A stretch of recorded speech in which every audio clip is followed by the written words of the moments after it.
Beleza, gente? Vamos retomar a nossa aula sobre verbos. Agora a gente vai falar sobre os tempos verbais. Nós também já falamos sobre isso nas aulas da semana passada, mas vamos relembrar e acrescentar mais algumas informações, tá bom? Bom, os tempos verbais são três, os básicos. São três tempos: passado ou pretérito, presente e futuro. Sempre que nós usamos o verbo, nós vamos utilizá-lo num desses três tempos, tá certo? Como é que se forma o passado dos verbos ou o pretérito? Ele se apresenta de outras três maneiras e eu vou apresentar aqui a vocês alguns exemplos dessas maneiras. Primeiro, nós temos o pretérito perfeito, que é aquele que acontece quando a ação está totalmente concluída. Como assim, professora? Eu almocei ao meio-dia. Você já fez a ação, ela já está concluída, ela já está totalmente no passado. Eu andei de bicicleta ontem. Eu encontrei um amigo no caminho da escola, certo? Então, a ação está plenamente finalizada. Outro exemplo, ela comprou um celular novo. Maria ganhou um celular de presente.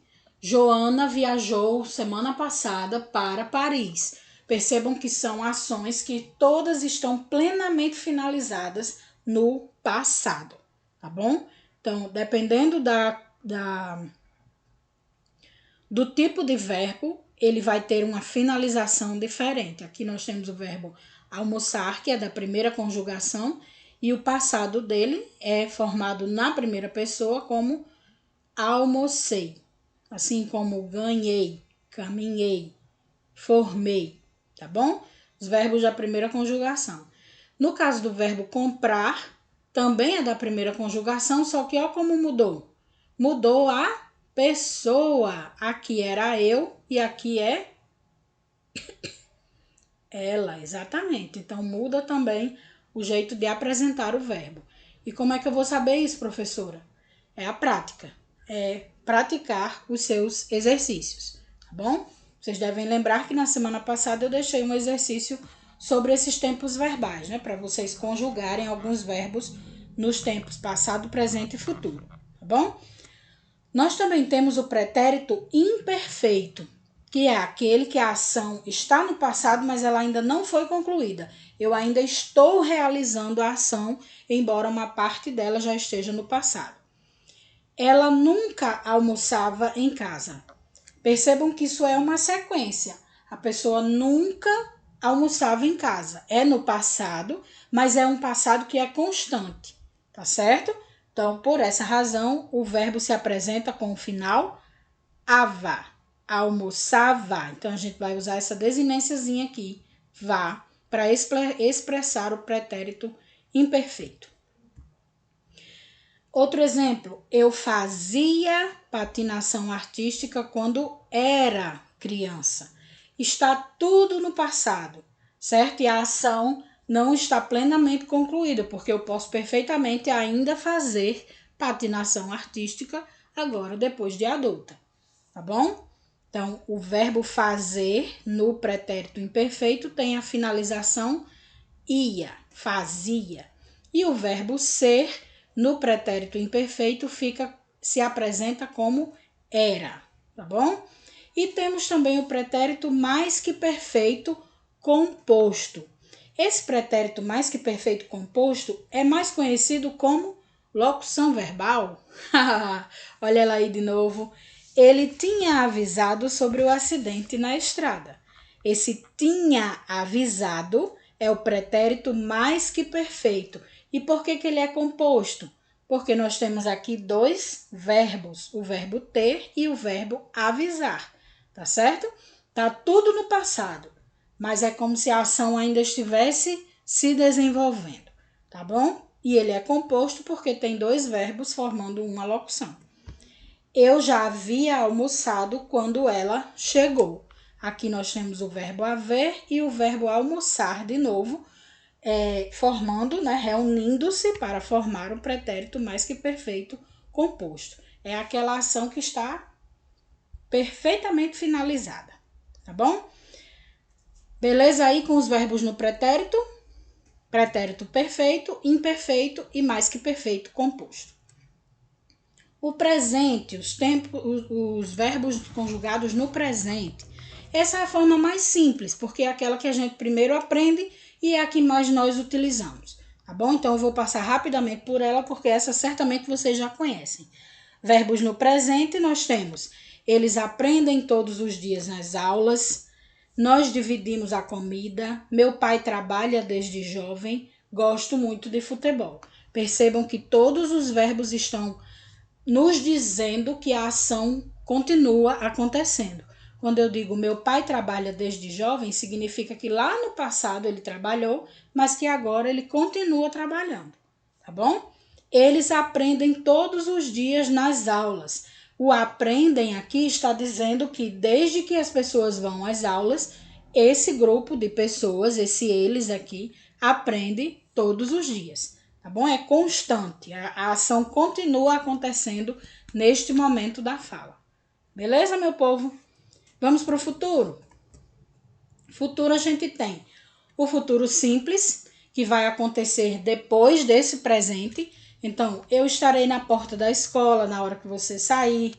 Esta noite nós comeremos salada e sopa. Esta noite nós comeremos pizza. Ah, melhor, né? Então, percebam que é uma ação que vai acontecer ainda lá na frente. Temos o presente agora e temos o futuro, aquilo que vai acontecer mais lá na frente. E aí, as formas verbais, dependendo da pessoa, né? Dependendo do sujeito e do tempo da pessoa, do discurso, nós vamos adequar essa forma verbal para o futuro, tá bom? Temos também o futuro composto. De novo, nossa amada locução verbal. Maria vai ficar em casa no fim de semana. Viviane vai sair do cinema logo. Percebam que aqui a gente tem dois verbos, o verbo ir e o verbo ficar. E ele está falando de um futuro que ainda vai acontecer, logicamente. Se é futuro, ainda vai acontecer. Maria vai ficar em casa no fim de semana. Eu posso substituir isso aqui por uma única palavra. Qual seria o verbo? Como seria a forma desse verbo aqui? Vai ficar pode ser substituído por ficará. Muito bem. Maria ficará em casa no fim de semana. Tá certo? Viviane vai sair do cinema logo. O vai sair é a mesma coisa. Tem o verbo ir e o verbo sair. Como é que eu posso substituir esses dois verbos, essa locução verbal, por um único verbo?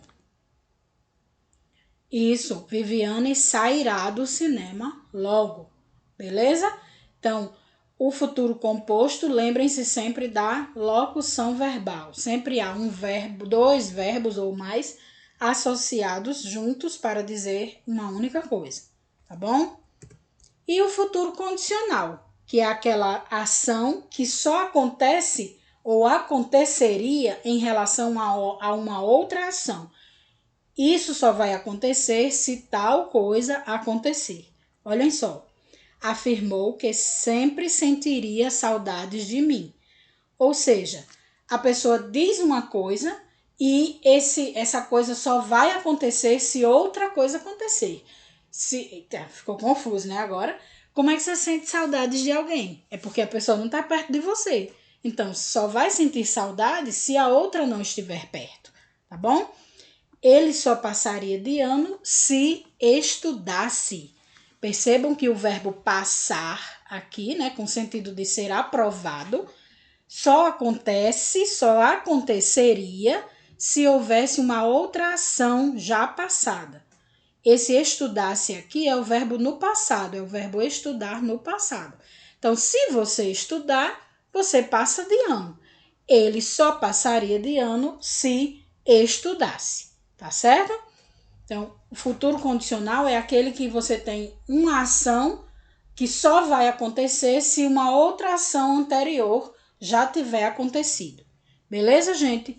Esse, então, é o nosso vídeo sobre os tempos verbais, que, na verdade, é uma revisão, porque nós já vimos isso nas aulas anteriores e vocês já fizeram exercício sobre esse conteúdo.